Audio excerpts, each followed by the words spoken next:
All right. Hello, everybody. Thanks for joining us again. It's the Organic Mechanic. I'm here with my good friend, good colleague, and the wonderful Harley Smith. And once again, I'm so thankful you take the time to do this. hmm My pleasure. Good to be here again. It's week number two. Last week was our first one. Did we? Yeah, and it went well. We got a lot of comments and a lot of questions. And so maybe to kick off, we'll just kind of address those really quick. Then we can get on to some other topics. Whatever we fall into, we'll talk about. I love it. I love it. Go ahead. What were some of the what was the Okay. first question? Well, first I got to show you I'm wearing some good attire. I'm going to turn around and see if you can see what my shirt says here. Ha ha ha ha. Soil healer. Okay, that's good. I've got my Anyway, attire. had to What? show that off. I've Oh, got hey, mine. all right, there you go. Very nice. You're looking good. Looking good. Okay, I'm just going to go down the list here real quick. The vapor Mm, pressure deficit. That was a question that's probably very technical and probably a good question to bring up to you. So we'll just start with that. okay. Yeah, that's used a lot, especially in indoor growing, environmentally controlled agriculture. And it, in general, it's combining temperature readings and humidity readings into one reading. And what it shows is the drying power of the air. The higher the vapor pressure deficit, the higher the drying power, the more transpiration of the plant you'll be driving. The lower the vapor pressure deficit, the lower the drying power of the air. If you think about it, humidity, if you have high humidity and you hang out your clothes to dry on a muggy day, it takes a long time for those to dry out. But if you have a hot and dry day, it dries out faster. So vapor pressure deficit is the way we can use that reading to adjust temperature or adjust humidity to get just the right amount of transpiration of the plant. Now, um, it's perfect timing for this. I've been thinking about it. It's a little hard to explain in words, but just I'm going to give you one thing that maybe solve some confusion. If you have high humidity, that's low VPD. Okay. High humidity means that there's low drying potential of the air. Low humidity is high VPD. So you can make those adjustments and get just the right amount of drive transpiration out by the plant, drive the uptake of calcium, drive the uptake of boron, and have it distributed through the plants better. So there's a lot of ways to use the readings of VPD. Tonight, remember I'm doing a 12-week class, Master Grower Short Right. Course. Tonight's class is on light, temperature, and carbon dioxide, part one. Next week is light, temperature, and carbon dioxide, part two. Next week, I'm going to do a whole section on VPD, show you how to use a VPD chart at different stages of the plant's growth. So it's good to know, but if you have good control of your temperature and humidity in general, you're probably in the right VPD range for plants. I'll leave it at that. Boy, you are the master. Why don't you, when we're finished, send me that link and I'll post the link for that class in the video description. Okay. Yeah, I'd like That'll be to. fine. Yeah, that's part of a 12-week class, but I've been doing some standalone classes along the way too. So if you're specifically want to get more into environmental control to fine-tune your environment, that would be the classes to see. If you want more on plant nutrition, then there's some other classes for that, like on precision fertilizer management and on organic biostimulants. Okay, and for anybody that has not attended or joined in to one of your online courses, we highly recommend that they do that because if you're in a controlled growing environment, these classes they're so valuable. There's so much information you Wow. talk about, and you make it so simple for people to understand. And this is coming from someone that has been there, done that, and will explain the techniques needed. So, yeah, I recommend everybody take these classes. They're highly valuable. Thank you for that. You're welcome. You're welcome. Okay, well, let's just move on. We had another viewer ask about rock minerals breaking down over time, um, and compounding over the years. And so we're just going to use like a really common rock mineral called azomite, and I'm very familiar with azomite. It's mined, not too far from us here. We're in Idaho, it's in Utah, and we'll just talk about rock minerals for just a minute. Um, and I'm not sure how well that fits into a hydroponic type growing situation. Have you had any experience with that in hydro?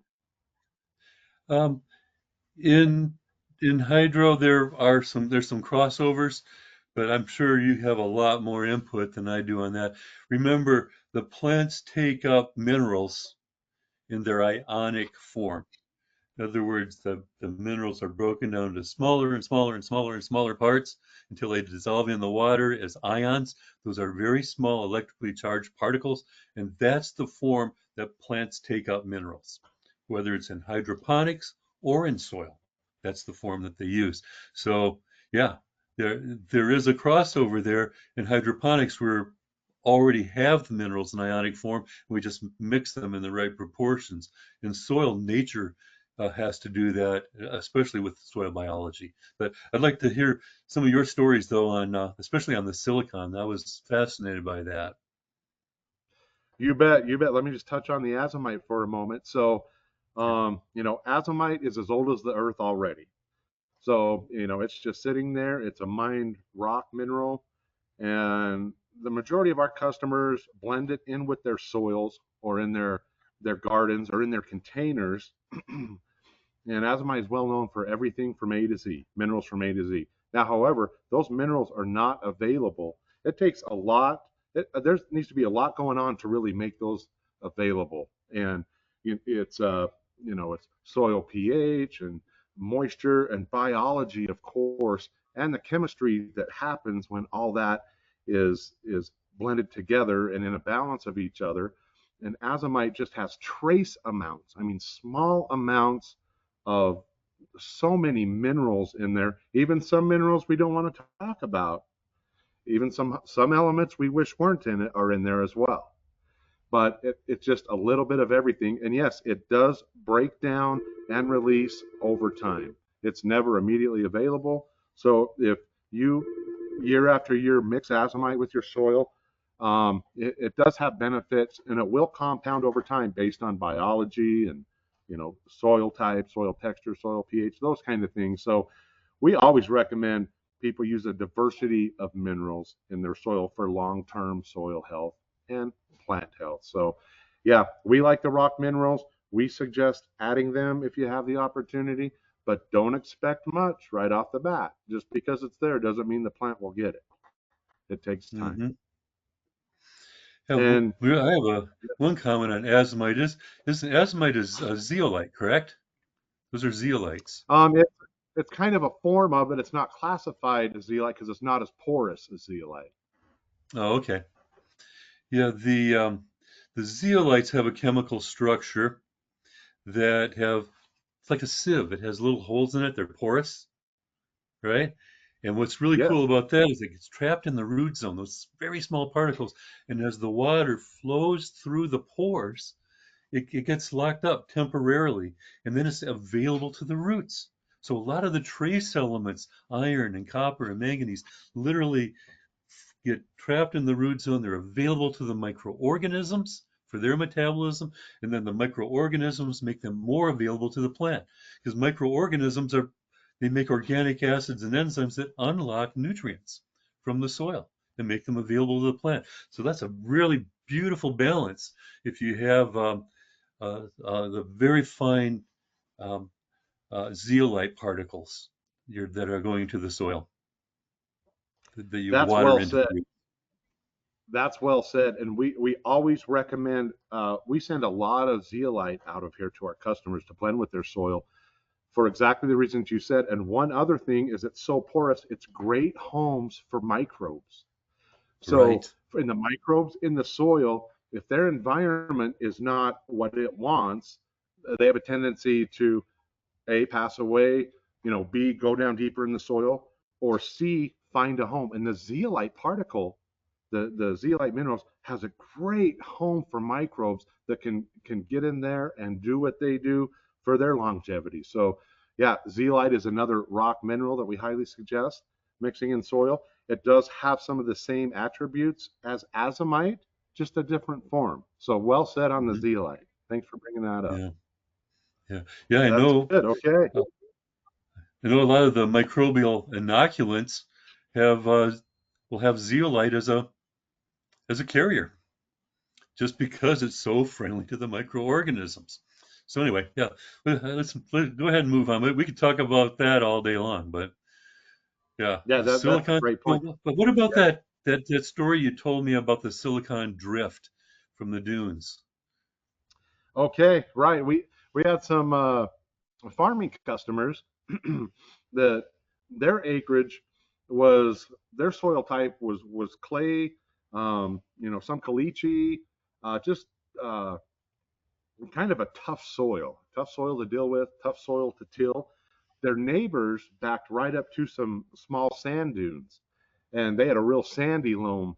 I mean, very sandy. And what's weird in this area in the summertime, when the wind blows, it moves that sand just like it would in a snowstorm. You get sand drifts, and it can be very cumbersome at times. But our one customer that had the clay field next to the customer that had the sand field, a lot of his sand blew over and formed rows along his crop beds like a snowdrift. And so it kind of compiled there.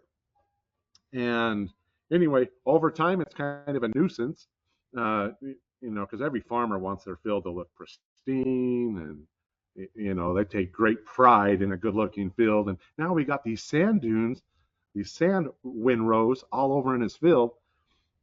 But when we got close to harvest, where that sand piled up in these rows, it was a vast difference in quality, in yield, and how the plants looked. And so we did quite a bit of research, but what we found out when we did the petiole tests on the plants, they were extremely high in silica. Mm, And what we determined is a lot of that fine sand dust that blows was very high in silica, and it was blowing in and covering his furrow with sand. And so when he would irrigate, slowly it would push that down into his clay soil, and the plant had access to silica. We were amazed. We were amazed. So that really got us looking at the need for silica input on crops. It's always overlooked. okay. Yeah, there's some microorganisms like Bacillus amyloliquefaciens that literally will solubilize silica too. So if there's that fine dust and you have an enthusiastic community of microorganisms in the root zone, they're going to make certain organic acids, some of them are very specific, that are going to unlock those minerals and provide them to the plant. This when silicic acid is produced in soil, it's called decomposition from potassium aluminum silicate for the chemistry part, chemical weathering. Um, the potassium is unlocked and becomes available, and then there's silicic acid is formed. But normally the silicic acid just reacts right away and forms new compounds. But with the right microbes and the right acidity, there you go. The plant, it's more available to the plant, strengthens the plant, and is very beneficial. So there's a natural weathering process that goes on, physical weathering, which is more just physically breaking down with like wind you're talking about and erosion, and then there's the chemical decomposition. The chem, and both of them work together to create soil and to make that soil fertile for abundant production of plants. Yeah, that is well said. Yeah, that is well said. I wish I could put you in my back pocket and just haul you around to all of our customers. Make my job easy. Yeah. We can do these anytime you want. We'll just, if you have a customer that really wants to do some stuff together, we can make it happen. You know that. But for now, this is great. I'm having fun just sharing the good news, sharing the science. I think science should be freely shared. You know, okay, specific recipes, hmm, okay, you can hold on to those. But science, that's for the good of all of us. You know, I benefit from the inventions and the discoveries of others. It's only fair that we provide that to the next generation so they can improve quality of life as well. So we're doing that right now. Uh, Okay, so what's the Great. next Yeah, well question? said. Uh, we need to talk and touch a little bit on the heat resistance. You know, we have a lot of hot weather around the Oh, yeah. country right now, and you know the we talked about maintaining the bricks for heat resistance and stress resistance and pest resistance. And I think this day and age, the average gardener or home grower or even a lot of lawn care technicians struggle with this with the heat stress. And we wanted to touch on some topics to help the plant through these tough times. And you're the master at that. I know you've got some great ideas. Oh, yeah. Here, I'm going to show you this. It's called 5-2. I don't know if you can read that or not. Five Oh parts yeah. humic acid. This is from you. This is from Kelp4Less. Kelp4Less. 5 parts humic acid to 2 parts seaweed extracts, the kelp. Those two together are synergistic. Virginia Tech did a 10-year study on biostimulants, and they're the ones that found that 5-2 ratio worked 50% better than either of those products by themselves. So I suppose that's why you put them together. But one of the things that it does is it improves the plant's heat tolerance. That 5-2 ratio stimulates the plant to make an enzyme, a plant protection enzyme called, you might want to write this one down, but superoxide dismutase. When the plant's not under stress, when it's in pretty good conditions, it makes its own superoxide dismutase. And superoxide dismutase sponges free radicals. When the plant's under stress, you know, they're doing your photosynthesis, they're doing their respiration. You know, oxygen is a byproduct, but they're also reactive oxygen species that are reacted under stress. If the plant can't keep up with it, those free radicals, such as superoxide, will attack the lipids, will attack the chloroplast membranes. That's where photosynthesis happens. It'll start to bleach out your plant. You've probably seen some of that. It'll attack the mitochondrial membranes. That's where um, respiration happens for producing the energy that the plant needs for the chemistry of life. So if it's broken down by free radicals, then it stalls out the plant. So under heat, they stall out, they bleach out, and they produce ethylene gas, downregulates the shoot growth, downregulates the root growth, and it's bad. Now, if we give them that 5-2 ratio of humic acid and kelp, plant makes 50% more of that superoxide dismutase that breaks that free radical down. So the plant will stay green longer because the chlorophyll is protected. The plant will recover faster because the mitochondria are protected. So if I know that a heat wave is coming, first thing I would recommend to a grower outdoors, is to reduce the amount of fertilizer, especially the nitrate fertilizer, and instead give them a good dose of water and with kelp and humic acids in it. And the plants will go through that heat and drought without being affected nearly as badly. Now, like I said before, if the conditions are fine, the plant makes superoxide dismutase enough just to protect itself. But if it's outside of what it can do by itself, it needs a little help. And we, as growers, with a little bit of intelligence, we can work with nature and we can give them a little bit of a push in the right direction so that the plants will survive. And when Virginia Tech did this, you were talking about turf, right? When the Virginia Yes. Tech did that test, they were doing some tests on turf grass for golf courses, the tees and greens, where there's just barely any grass for photosynthesis to start with. And they were able to stay green all the way through the summer, where the untreated greens were brown and crusty. So there's real world applications for this in the field, in there, and even in an indoor growing, because we tend to push our plants with high intensity lights. We drive that VPD a little bit, so we can create a little bit too much stress. So if we protect the plants against stress before the stress happens, they'll reward us in the end. I guess I would say that too. It's before the stress where you want to add Right. that. If they're already under stress and you add it, it's not going to have um, as beneficial an effect. It's not going to cure them of the stress. You want to protect them before the stress. That's my input there. Boy, that's a phenomenal explanation. Once again, more reasons people should take your class because, again, how you explain that and put it into real terms, just that's a phenomenal way to explain that. Thank you very much. And I like how you touched at the end, prepare before these things happen. We can't control the Right. weather, we can't control the environment outdoor, but you can do these things to help. Uh, Mhm. we had a farmer in Ohio going through some really tough times, and he's been on a good biological program for the last 8 or 9 years. And we were discussing the problems he was having with his crops and some things he was facing.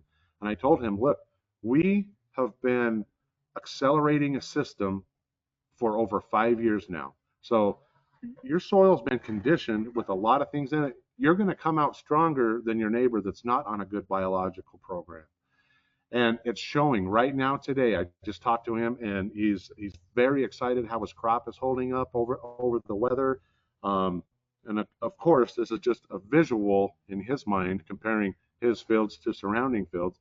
But he is very excited because he feels like he has an advantage, and his soil is really helping his plants. And a lot of that is from the biostimulants and Mhm. the selection of fertilizer inputs beforehand. So we tried to cut down on the salt inputs and Mhm. again put other forms of nutrients in the soil that that will help sustain these rough times for crops. And so that kind of goes right into what you're talking about on the 5-2 blend on prepare beforehand. You have a much better end result if you do that. So Harley, that's well said once again. Yeah, you're the master.